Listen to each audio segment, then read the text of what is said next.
Hello, good evening সবাইকে। তো আজকে আমার যে ফেসবুক লাইভের প্রেজেন্টেশনটা রয়েছে, আমি সেটা বাংলা ভাষায় বলবো, যাতে পার্বত্য চট্টগ্রামের সকল জনসত্তার বা জাতিসত্ত্বের লোকগুলো আছেন, তারা সবাই বুঝতে পারেন, বা বাংলাদেশ থেকে যদি কেউ বাংলা ভাষায় শুনতে চান, তারাও যাতে এই প্রেজেন্টেশনটা বুঝতে পারেন। আমি সেই জন্য বাংলা ভাষায় বলবো। তো আমি যেহেতু প্রতিদিন বাংলা ভাষায় কথা বলি না, তো আমার বাংলার উচ্চারণের বা প্রেজেন্টেশনের যদি ভুল হয়ে থাকে, তাহলে সেটা একটু শুদ্ধ করে নেবেন। তো আমি আজকে যে বিষয় নিয়ে বলতে চাই, সেটা বাংলাদেশের জন্য, পার্বত্য চট্টগ্রামের যে আদিবাসী রয়েছে ওনাদের জন্য, এবং পার্বত্য চট্টগ্রামের যারা এতদিন ধরে আন্দোলন করেছেন তাদের জন্য এটা অত্যন্ত গুরুত্বপূর্ণ বিষয়। আপনারা হয়তো দেখেছেন কি, যে গতকালকে চট্টগ্রাম বিশ্ববিদ্যালয়ে একটা ইন্টারেক্টিভ প্রোগ্রামের সময় বিএনপির সভাপতি তারেক রহমান একটা আদিবাসী মেয়ের প্রশ্নের জবাবে বলেছেন কি, বাংলাদেশে পাহাড়ি এবং সমতলবাসীদের মধ্যে সম অধিকার স্টাবলিশ হবে, আর বাংলাদেশে আদিবাসী আছে কিনা সেই প্রশ্নের যে বিষয়টা রয়েছে উনি তার কোনো উত্তর দেননি, এবং তিনি বলেছিলেন কি বাংলাদেশের সব লোক বাংলাদেশী, এবং যে বাংলাদেশে আদিবাসী রয়েছে সে আদিবাসীদের অস্তিত্ব তিনি স্বীকার করেননি। এটা অত্যন্ত গুরুত্বপূর্ণ বিষয়।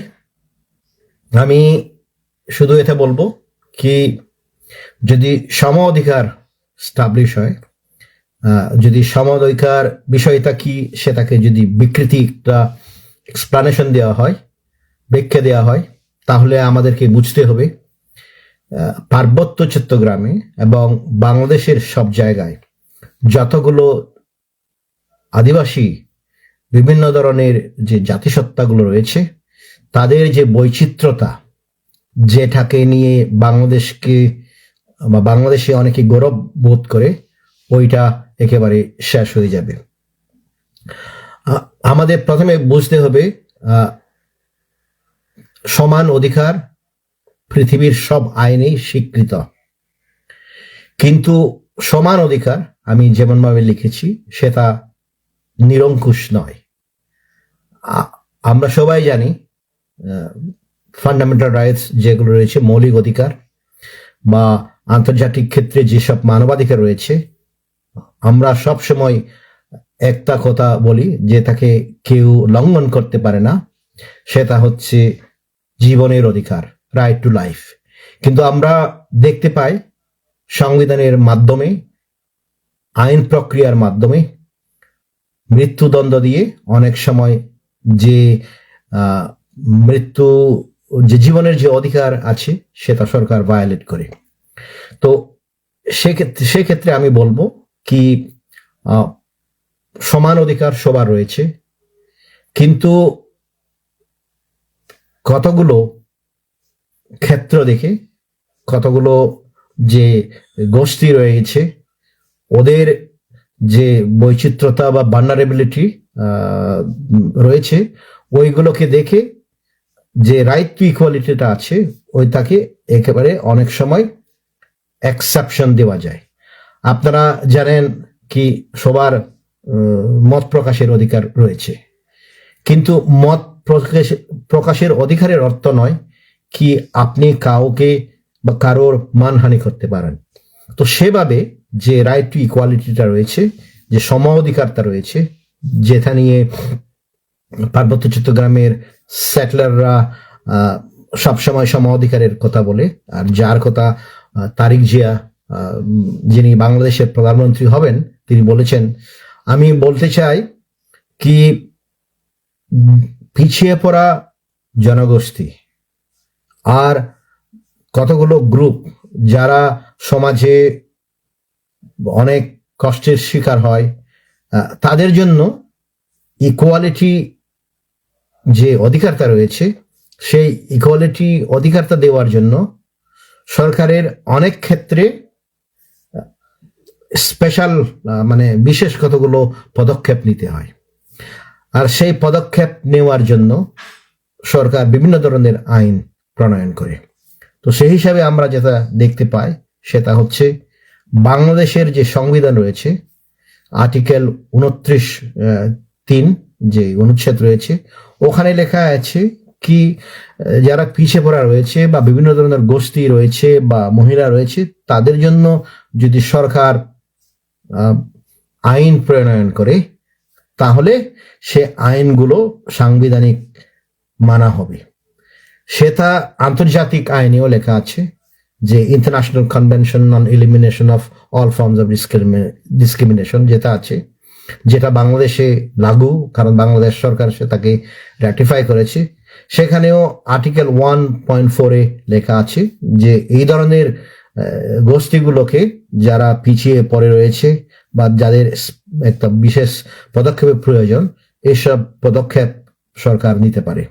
আর সেই পদক্ষেপ আমরা জানি কি আমেরিকাতে অ্যাফার্মেটিভ অ্যাকশন, যারা মানে আফ্রিকান অরিজিন লোক ছিল ওদের জন্য অ্যাফার্মেটিভ অ্যাকশন নেওয়া হয়েছে। ভারতে আপনারা দেখতে পান কি রিজার্ভেশন রয়েছে।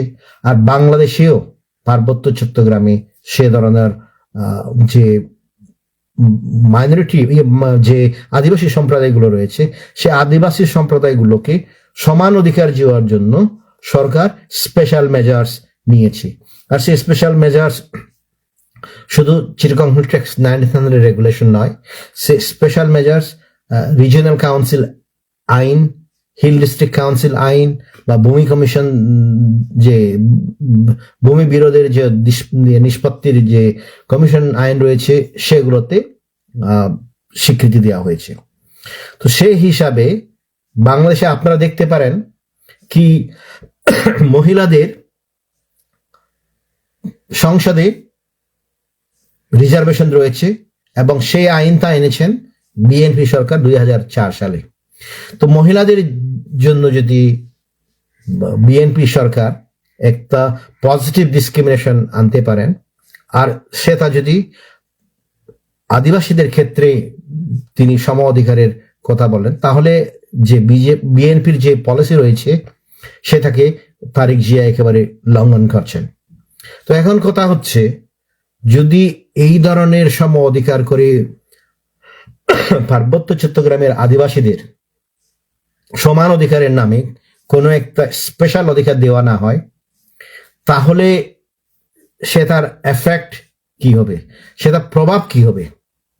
সেটা প্রথম প্রভাব হবে পার্বত্য চট্টগ্রামে যে বিশেষ আইনগুলো রয়েছে ওইগুলো একেবারে শেষ হয়ে যাবে। তো আপনাদের বুঝতে হবে কি যে রিজার্ভেশনটা রয়েছে, কোটা সিস্টেমটা রয়েছে বাংলাদেশে, সেটা 3টা ক্ষেত্রে লাগু হয়। একটা ক্ষেত্রে হচ্ছে রাজনৈতিকভাবে কতগুলো পদবি রয়েছে যেগুলো পার্বত্য চট্টগ্রামে পাহাড়িদের জন্য, আদিবাসীদের জন্য রিজার্ভেশন করা হয়েছে। হিল ডিস্ট্রিক্ট কাউন্সিলের চেয়ারম্যান, রিজিওনাল কাউন্সিলের চেয়ারম্যান বা কতগুলো মেম্বারশিপ, ওইগুলো পাহাড়িদের জন্য রিজার্ভ, সংরক্ষিত। যদি সম অধিকার হয় তাহলে ওখানে রিজার্ভেশন থাকবে না, সেখানে পাহাড়ি হোক, আদিবাসী হোক, অআদিবাসী হোক, সেটলার হোক, বাংলাদেশের নাগরিক হলেই ওইগুলো নির্বাচনে প্রতিদ্বন্দ্বিতা করতে পারবে। তো আপনারা তাহলে বুঝতে পারেন, যদি সম অধিকার রাজনৈতিক ক্ষেত্রে যেটা এখন দিচ্ছে সেটা যদি তুলে নেয়, তাহলে পার্বত্য চট্টগ্রামে যে যে আঞ্চলিক পরিষদ এবং ডিস্ট্রিক্ট কাউন্সিলের রিজার্ভেশন গুলো রয়েছে সেগুলো একেবারে শেষ হয়ে যাবে। তো তাহলে কি হবে? আপনারা এখন দেখতে পাচ্ছেন খাগড়াছড়িতে রিজার্ভেশন নেই বলে খাগড়াছড়ি শীতে মানে আদিবাসী প্রার্থী ছাড়া অদ্ভুত ভূঁইয়া বা অন্যজন কন্টেস্ট করছেন, সেভাবে রাঙ্গামাটিতেও হচ্ছে, বান্দরবনেও হবে। তো যদি সেটাই হয় তাহলে পলিটিক্যাল ক্ষেত্রে যে রিজার্ভেশনটা রয়েছে সেগুলো শেষ হয়ে যাবে। দ্বিতীয়ত হচ্ছে চাকরির ক্ষেত্রে। এখন পর্যন্ত আপনারা জানেন কি রাঙ্গামাটি বা খাগড়াছড়ি বা বান্দরবান যে হিল ডিস্ট্রিক্ট কাউন্সিল গুলো রয়েছে, ওখানে চাকরির ক্ষেত্রে কিছু আসন, একটা সার্টেন পার্সেন্টেজ আদিবাসীদের জন্য সংরক্ষিত হয়ে গেছে। যদি সমান অধিকার হয়ে থাকে তাহলে ওই রিজার্ভেশন গুলো শেষ হয়ে যাবে এবং ওখানে যত সব চাকরি বাহির হবে, কারণ বাংলাদেশের মধ্যে, তাহলে বাংলাদেশের কোনো অঞ্চল থেকে লোকেরা চাকরির জন্য অ্যাপ্লিকেশন সাবমিট করতে পারবে। কারণ পাহাড়ের লোক যেভাবে অন্য জায়গায় অ্যাপ্লাই করতে পারবে, ধরেন পাবনা ডিস্ট্রিক্টে, তার পাবনা ডিস্ট্রিক্ট থেকে পাহাড়ে অ্যাপ্লাই করতে পারবে। তাহলে চাকরিতে যে রিজার্ভেশন রয়েছে সেটাও শেষ হয়ে যাবে। আমি তো এটা বলবো কি পার্বত্য চট্টগ্রামের রিজিয়নাল যে ডিস্ট্রিক্ট কাউন্সিল আর রিজিয়নাল কাউন্সিলের যতগুলো চাকরি আসবে ভবিষ্যতে, সেগুলোতে মানে যুম্ম যে জনগণ রয়েছে ওরা কোনো চাকরি পাবে না।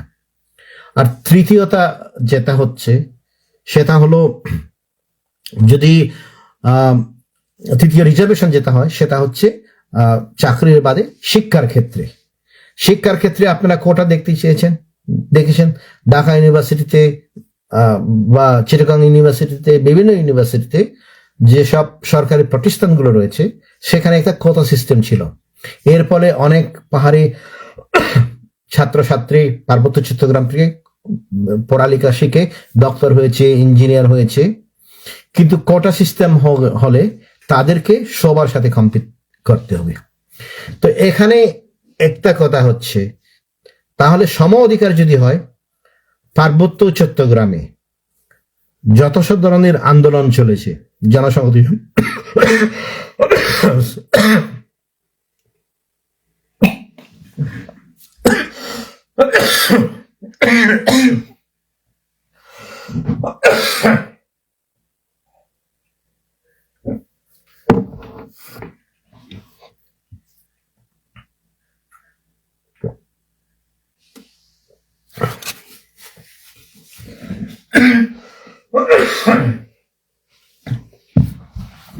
সরি, একটু কাশিতে ভুগছিলাম। তো যত ধরনের আন্দোলন চলেছে পার্বত্য চট্টগ্রামে, সেসব আন্দোলনের কোনো মিনিং নেই। আপনারা যে রিজিয়নাল কাউন্সিল পেয়েছেন, হিল ডিস্ট্রিক্ট কাউন্সিল পেয়েছেন, যত সব পেয়েছেন এগুলো একেবারে শেষ হয়ে গেল। তাহলে রিজার্ভেশন আর থাকলো না। এখন নির্বাচন হচ্ছে না, কিন্তু নির্বাচন না হলেও পাহাড়িকে চেয়ারম্যান পদে নিয়োগ দিতে হচ্ছে, সদস্যদের চেয়ারম্যান পদে নিয়োগ দিতে হচ্ছে, চাকরিতে পাহাড়িদের নিয়োগ দিতে হচ্ছে, শিক্ষার ক্ষেত্রে, এগুলো একেবারে শেষ হয়ে যাবে। আমাদেরকে যেটা বুঝতে হবে, এবং বাংলাদেশের যে মেইন স্ট্রিম মুসলিম মেজরিটি রয়েছে ওনাদেরকে বুঝতে হবে কি পার্বত্য চট্টগ্রামের যে পাহাড়ি রয়েছে ওরা বিভিন্ন ক্ষেত্রে ব্যাকওয়ার্ড। তো সেই জন্য রিজার্ভেশন আজকে থেকে না, কনস্টিটিউশন যখন থেকে হয়েছে, বাংলাদেশ যখন থেকে স্বাধীন হয়েছে তখন থেকে এই ব্যবস্থা ছিল। এটা যদি এখন শেষ হয়ে যায় তাহলে তো আর এর থেকে দুঃখজনক আর কিছু হতে পারে না। যদি শেষ হয়ে যায় তো রিজার্ভেশন শেষ হয়ে যাওয়ার 10 বা 15 বছরের মধ্যে আমরা দেখতে পাবো পার্বত্য চট্টগ্রামের কোনো পাহাড়ি ডিস্ট্রিক্ট কাউন্সিল বা রিজিয়নাল কাউন্সিলে নমিনেশন পাবে না। পাহাড়িদের যাদের সংখ্যা একমাত্র 10 বা 15 লাখের মধ্যে, তাদের 180 মিলিয়ন মানে 18 কোটি মানুষের সাথে কম্পিট করতে হবে। আর তাদের যে একটা বৈচিত্র্যতা রয়েছে ওইটা একেবারে শেষ হয়ে যাবে। তো পার্বত্য চট্টগ্রামের ক্ষেত্রে আদিবাসীদের রিজার্ভেশন দেওয়া, সেটা বাংলাদেশের বৈচিত্র্যতা ধরিয়ে রাখার জন্য। সেটা যদি হয়ে থাকে, সেটা যদি রিমুভ হয়ে যায়, তাহলে আপনারা বুঝতে পারবেন কি পার্বত্য চট্টগ্রামে আমাদের যে একটা স্বকীয় অস্তিত্ব রয়েছে আমাদের জাত ভাই বোনদের, সেটা ত্রিপুরী হোক, মারমা হোক, বা চাকমা হোক, বা অন্যান্য সম্প্রদায় হোক, একেবারে চিরতরে শেষ হয়ে যাবে, তারা বিলীন হয়ে যাবে। তো সেই জন্য আমি শুধু এটা বলবো কি, সম অধিকার নিয়ে যদি বাংলাদেশ সরকার বর্তমান নীতি যেটা নির্ধারণ হয়েছে সেটা যদি পালন করে, তাহলে পার্বত্য চট্টগ্রামের যেসব লোক রয়েছে বা তাদের যে একটা স্বকীয় অস্তিত্ব রয়েছে তা একেবারে শেষ হয়ে যাবে। প্রশ্ন হচ্ছে, এই যে বাংলাদেশ সরকারের পলিসি বা বিএনপির যে পলিসি, এই পলিসিতে বা এই যে ঘোষণাকে ঠেকার জন্য, কাউন্টার করার জন্য কার দায়িত্ব? আমি মনে করি এটা প্রথম দায়িত্ব হচ্ছে রিজিয়নাল কাউন্সিলের। কারণ রিজিয়নাল কাউন্সিলের যে পলিটিক্যাল রিজার্ভেশন রয়েছে, যে এমপ্লয়মেন্ট রিজার্ভেশন রয়েছে, সেগুলো রিজিয়নাল কাউন্সিলের এখতিয়ারে পড়ে। তার সাথে যে হিল ডিস্ট্রিক্ট কাউন্সিলগুলো রয়েছে তাদেরও দায়িত্ব রয়েছে।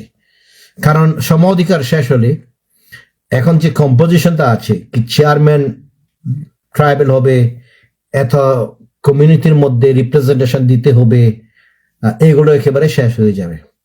তো সেই হিসাবে যদি সম অধিকার স্টাবলিশ হয়ে যায়, সম অধিকারের মাধ্যমে পার্বত্য চট্টগ্রাম 1900 রেগুলেশনের মাধ্যমে যে চাকমা, মারমা,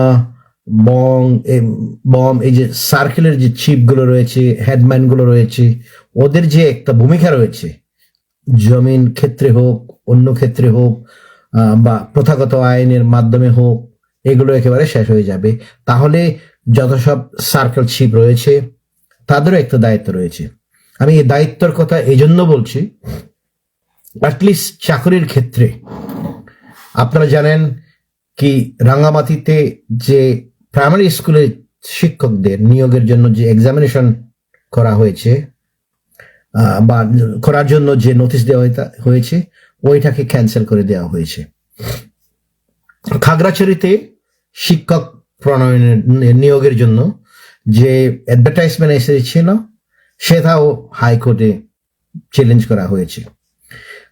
এখন কথা হচ্ছে, যদি হাইকোর্টে গিয়ে district council, regional council, circle chief, যাদের একটা ইংরেজিতে বলে বা কোর্টের ভাষায় বলে কি লোকাস স্ট্যান্ডি রয়েছে, ওদের যদি লোকাস স্ট্যান্ডি ব্যবহার করে কোর্টে যদি চ্যালেঞ্জ না করে, কোর্ট যদি কনভিন্স হয় বা কোর্টকে যদি বোঝানো না হয় কি বাংলাদেশ সংবিধানের অধীনে এই ধরনের রিজার্ভেশন রয়েছে, সেটাকে যদি আমরা একটা ফেভারেবল জাজমেন্ট না পাই, তাহলে পার্বত্য চট্টগ্রামে যত সব চাকরি বাকরি রয়েছে সেখানে বাংলাদেশের প্রত্যেকটি জায়গা থেকে অ্যাপ্লাই করতে পারবে, আর পাহাড়িরা চাকরি পাবে না।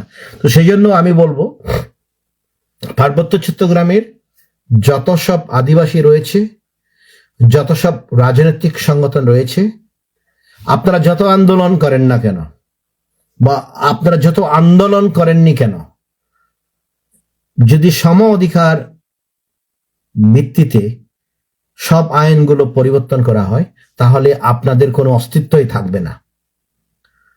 আমি শুধু এটা বলবো, এগুলো একেবারে সংবিধান বিরোধী। আমি যেমন ভাবে দেখিয়েছি, এখন পর্যন্ত 2025 সালে যে ইনকাম ট্যাক্স আইন লেখা হয়েছে বা বাংলাদেশে আছে, সেখানেও হিল ট্রাইবস, রাঙ্গামাটি, খাগড়াছড়ি আর বান্দরবান ডিস্ট্রিক্টের যে হিল ট্রাইবস গুলো রয়েছে, ওদেরকে আদিবাসী হিসাবে আইনগতভাবে স্বীকৃত দেওয়া হয়। তবুও আপনারা দেখলেন কি তারিক জিয়া তার বক্তৃতায় বলছেন কি আমরা সবাই বাংলাদেশি।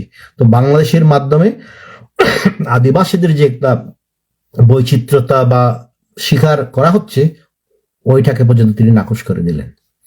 তো শেষ মুহূর্তে বলবো কি, আমাদের রাজনৈতিক দলগুলোর রেসপন্স কি ধরনের হয়। আমি এখানে দেখতে পাচ্ছি একজন সোহেল চাকমা কি ইউপি দিয়ে 5 কোটি টাকা ঘুষ খেয়েছে, ইউপিডিএফ ঘুষ দিয়েছে, এই ধরনের কথা বলছে। আমি শুধু এটা বলবো কি পার্বত্য চট্টগ্রামের মানুষদের অ্যাটলিস্ট রাজনৈতিক কর্মকর্তাদের যারা রাজনীতি করে তাদের যে একটা মোরালিটি রয়েছে, সেই মোরালিটি এমন খারাপ হয়ে গেছে কি নিজের জাতির রাজনৈতিক শিক্ষা এবং চাকরির অধিকার শেষ হচ্ছে। এখানে একটা নিরপেক্ষ আলোচনা চলছে, সেই নিরপেক্ষ আলোচনাতে এই ধরনের কথা এখানে বলছে। আর এই ধরনের কথা বলার প্রধান কারণ হচ্ছে আমাদের পার্বত্য চট্টগ্রামে যেখানে চাকমাদের সংখ্যা বেশি, এবং যে জন্য আমি বলছি পার্বত্য চট্টগ্রাম জনসংহতি সমিতির প্রেসিডেন্ট সন্তুল আরমা কোনো দায়িত্বই পালন করতে চায় না। ক্ষমতায় বসে যে তারিক জিয়ার ভাষণকে চ্যালেঞ্জ করা প্রয়োজন, কোর্টে যাওয়া প্রয়োজন, সেগুলো কিচ্ছু করবে না। কিন্তু এখানে এসে যারা প্রকৃত ভয়কে তুলে ধরবে তাদেরকে গালিগালাজ করবে। এবং সেটা যদি হয়ে থাকে আমি শুধু এটা বলবো কি হয়তো রিজিওনাল কাউন্সিলে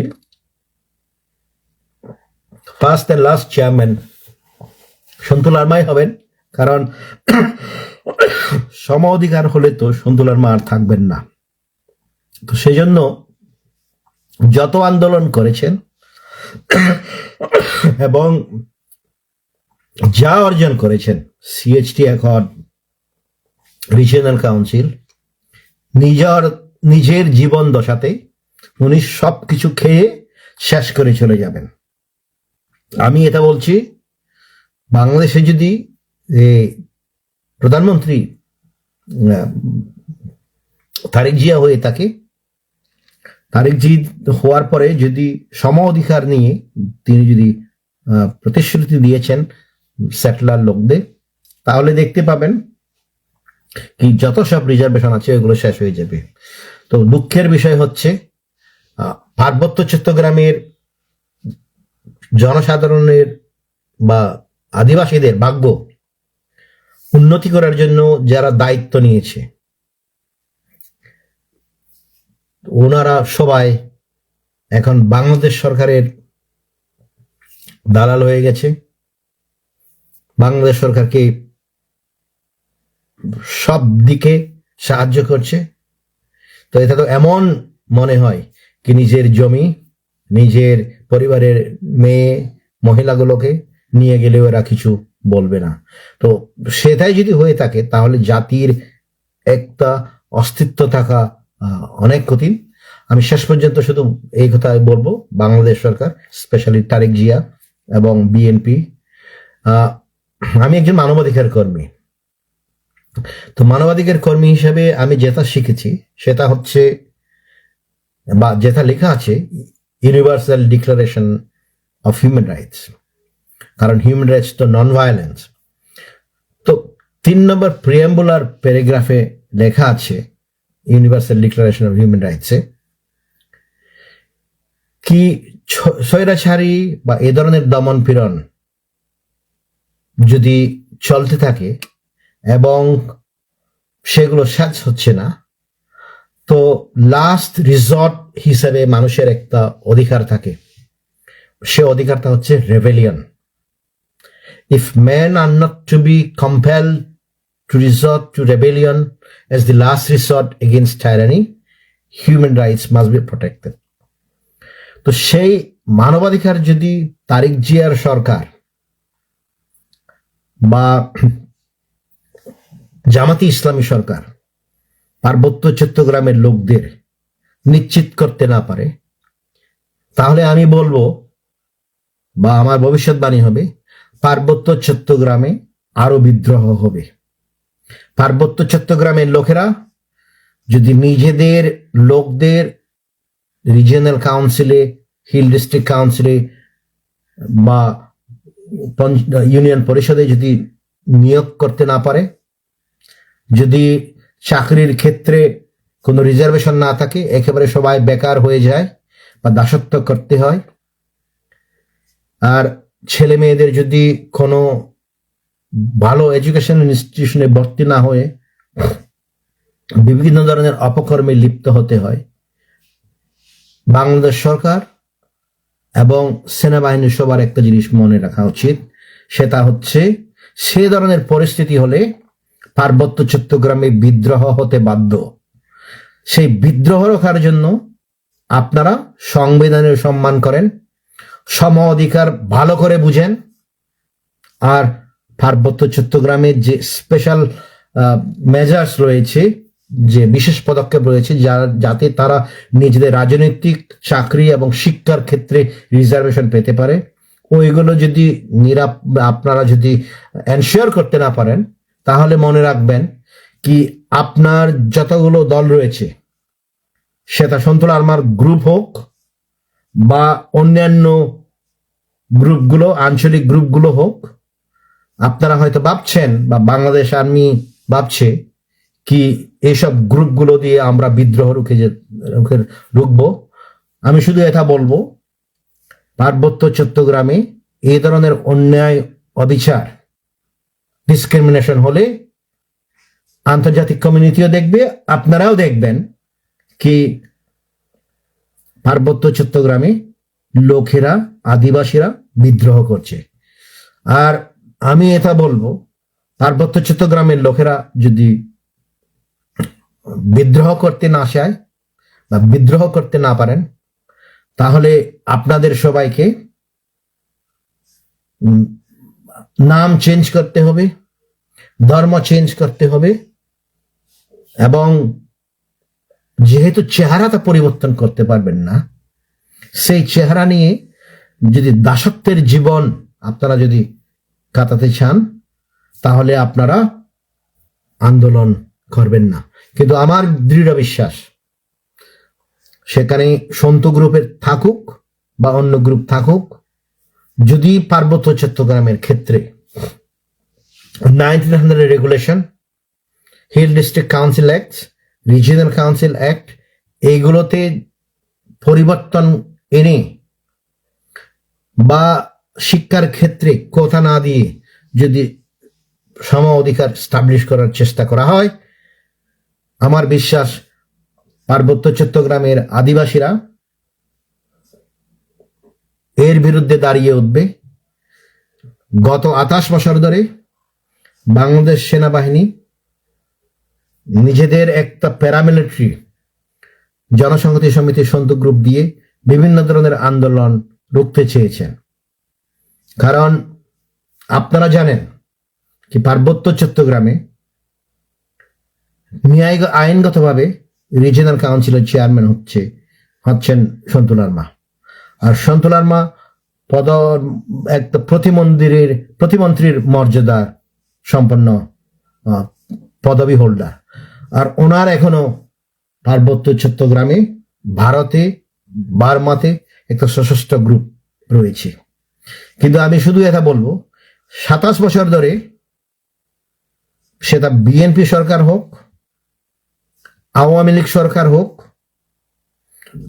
7-8 সালে তত্ত্বাবধায়ক সরকার হোক, এরপরে 15 বছর হাসিনার সরকার হোক, আর এখন 1.5 বছর ধরে ইউনূসের তত্ত্বাবধায়ক সরকার হোক, পার্বত্য চট্টগ্রামে আপনারা দমন করতে পারেননি, আর পার্বত্য চট্টগ্রামে আন্দোলন দমনও করতে পারবেন না।